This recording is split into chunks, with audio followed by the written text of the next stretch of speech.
다 하나님의 입기운에 멸망하고 그의 콧김에 사라지느니라. 욥기 4장 9절 말씀. 아멘. 할렐루야. 오늘도 좋은 날입니다. 이용호 목사입니다.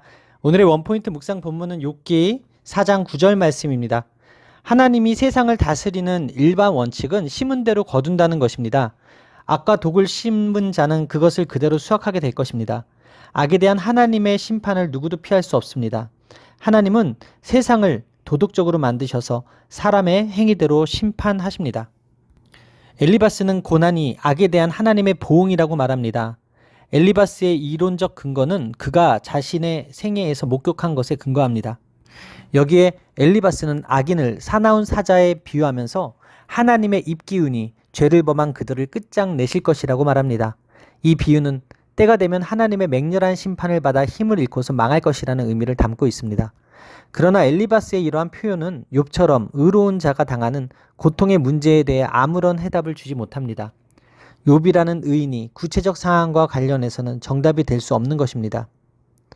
사람은 뿌린 대로 거두게 된다고 생각하는 엘리바스는 욥이 고난당할 만한 일을 했다고 여겼습니다. 그 논리에 의하면 욥은 단지 자신의 죄값을 치르고 있는 것입니다. 유대인을 포함한 대부분의 사람은 고난을 죄의 결과라고 생각합니다. 그들은 재난을 겪으면 천벌을 받아서 그렇다고 말합니다. 그런데 예수님은 고난이 모두 죄 때문만이 아님을 가르쳐 주셨습니다. 나면서부터 소경된 사람을 고치신 사건은 고난의 또 다른 의미를 가르쳐 주신 중요한 사건입니다. 하나님은 악인을 벌하시고 세상을 의롭고 선하게 통치하십니다.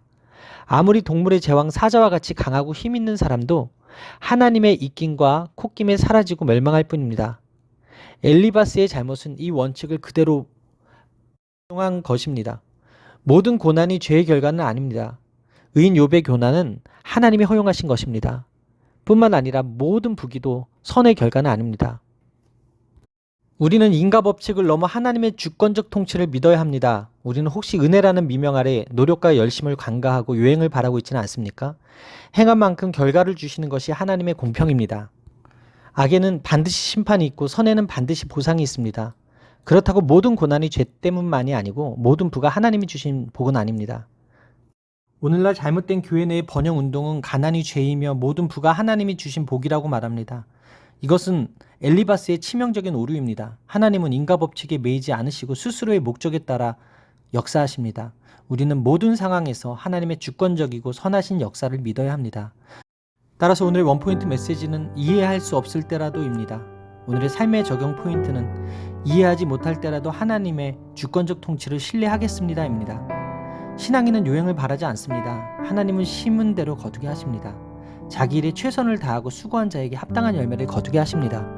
자신의 권세를 사용해 무언가 얻으려고 하는 모든 악한 시도에 대해 반드시 심판하십니다.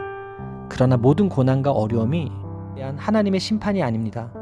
때로는 욥의 경우와 같이 이해할 수 없는 고난이 찾아옵니다.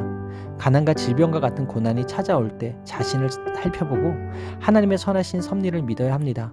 하나님은 우리가 다 알 수 없는 놀라운 일을 행하십니다.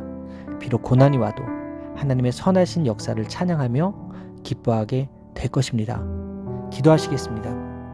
하나님 우리 아버지, 다 이해할 수 없을지라도 하나님의 신실하심과 선하심을 신뢰합니다. 하나님의 주권적 통치를 나의 삶 가운데 인정하오니 어려운 고난 속에서도 하나님의 선하심을 욥과 같이 신실하게 믿고 섬기게 하여 주옵소서. 저의 삶 속에서 모든 것을 이용해 선을 이루어 가시는 하나님 앞에 경외하는 마음으로 순종케 하여 주옵소서. 이 모든 말씀 살아계신 예수 그리스도의 이름으로 기도합니다. 아멘. 할렐루야. 오늘도 최고의 복을 받았습니다.